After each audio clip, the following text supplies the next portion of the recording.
Deputy Burton has 9 minutes. 10 minutes, okay. 8 minutes. Count Corley, thank you. I want to read from the tape, just so that people who may not have had a chance to hear it, and I wish, a la Richard Nixon, that Minister O'Dea would actually agree to have the tape played so could actually hear it, because the tape must be still extant. And I do think that Irish democracy deserves to hear the tenor and tone of the conversation.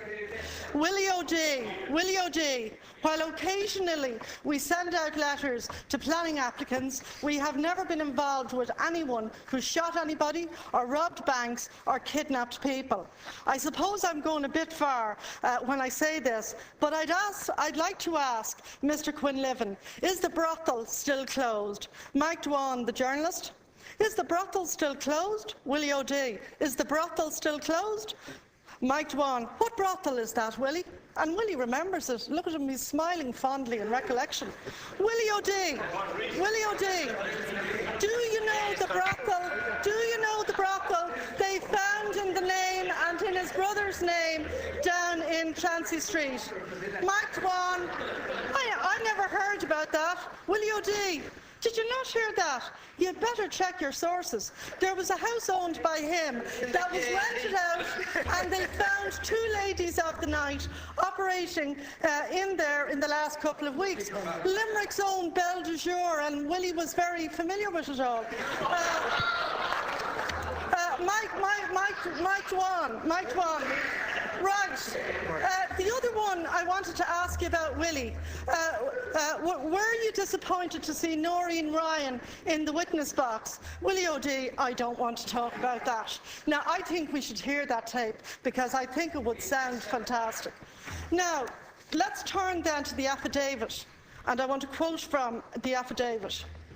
This is Willie O'Dea on affidavit on oath.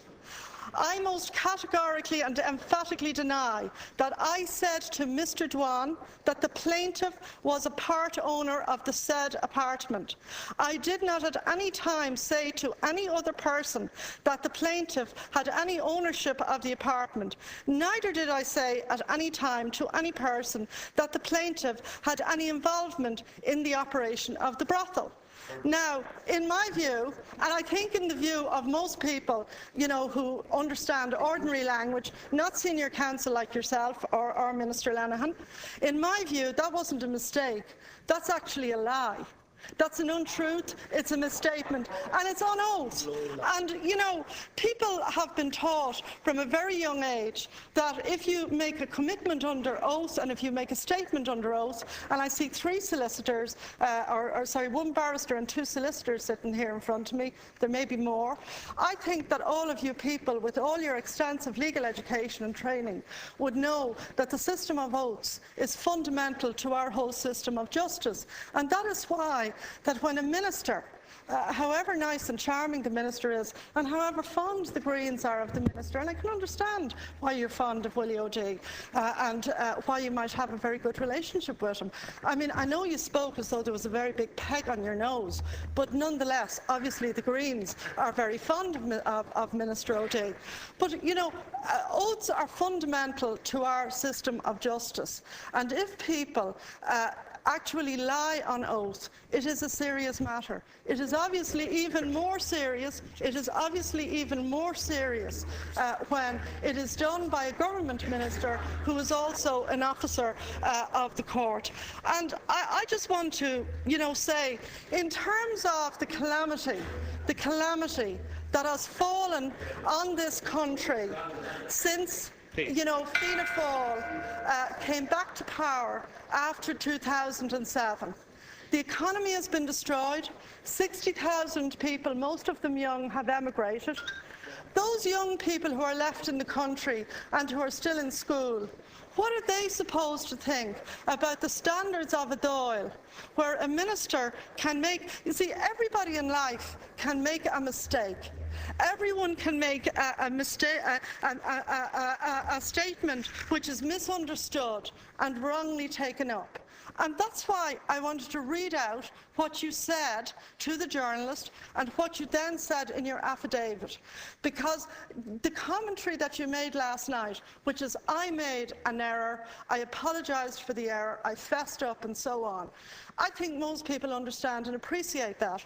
But what is in the transcript of what you said indicates that there is no way, given the kind of politician that you have been in terms of your tremendous ability to win time and again the confidence of the people of Limerick, given your experience as a minister in a series of different offices at senior and junior level, it is impossible to believe that you could have forgotten something as detailed as this. It's simply impossible. We actually have a higher understanding that you, of the ministers in the cabinet, are probably one of the more competent performing ones in terms of this cabinet.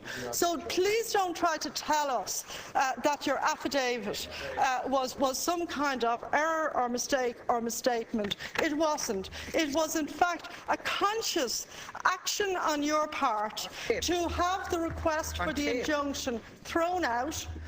And bear in mind as well what Minister Ryan was suggesting in his statement, and it's hard to hear a statement when somebody has a big peg on their nose, but from what I heard of what he read out at a gavel, what he suggested was the fact that the settlement subsequently came before a judge was an indication that somehow or other another court had validated what you had done.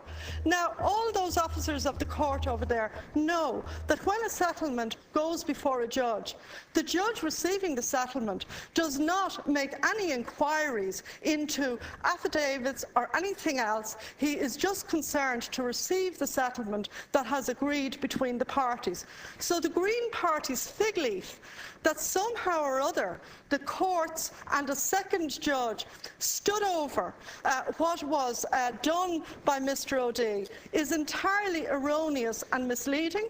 And I honestly believe that if that is what the Green Party are relying on, well, you know, I mean, Deirdre de Burca really said it all when she said it last week. And I think even at this late hour, the Green Party should give some further consideration to their position, and for the sake really of the children of Ireland, who really are going to have to hear that this is again the standard that's being run in this House, and the Greens are giving their stamp of approval to it. That isn't simply not good enough. This is dirty politics at its worst. This is what happened in places like New Hampshire. This is what happened years ago. You know, this is what the Americans used to call a particular type of politics that I won't name here. In the United Kingdom, two senior politicians, Lord Archer and Mr. Aiken, actually went to jail for perjury in court. A different issue, but nonetheless, in most jurisdictions, an action of this kind by a serving senior minister who also has a responsibility, together with our President, for our defence forces. I actually think that your behaviour is extremely serious, and I think it does, unfortunately, merit the motion of no confidence, and I think it is shameful for the Greens to support this particular action by the Minister and say to the children of Ireland that this is all right. Yeah, and Chuck.